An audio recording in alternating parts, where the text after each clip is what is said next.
of life. He is on the move, he comes full of life. I speak life over you today.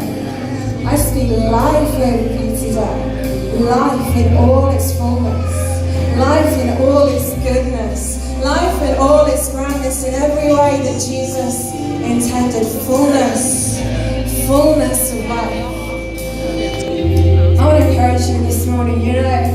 Pastor Laura reminded us of this over conference, but when Moses led the Israelites out of Egypt, when he took them out of captivity, they faced this huge body of water. It was called the Red Sea, wasn't it? You remember Sunday school. It was called the Red Sea. And they were not going to get across that Red Sea. They were not going to get across that impossibility unless, guess what? God turned up. But there was also another time. You remember when Joshua was about to lead Israel into the promise? And they were about to actually go to that promised land that God was giving for them. The promise that he had prepared for them. And there it was, ready to take. And at the moment they were about to take it, guess what they faced? They faced another huge body of water. Another complete impossibility. Another obstacle that on their own they would not get through.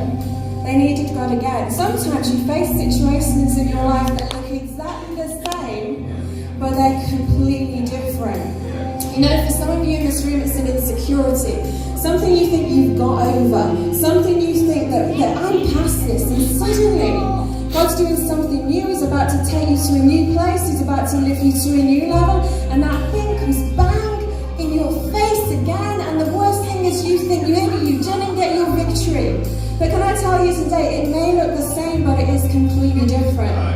Many of you know my husband David had an incurable illness. It remains to this day an incurable illness. But guess what? God healed him because God can sort out the incurable. You praise God. But let me tell you, around the period we got ordained and we were about to walk into the promise God had for us, to begin to lead church, what came to him was an illness that looked exactly the same.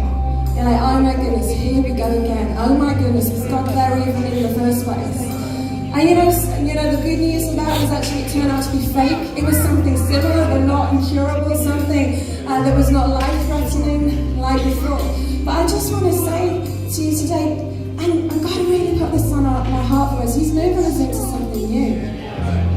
And I want to tell you, if you're facing something and you think this is the same old again, this is the same old, has God actually done anything in me? You're not to flinch. Turn to your neighbour and say, don't flinch. You see, this struggle you're facing, this one's just about your resilience. This one's about your resilience. That's all.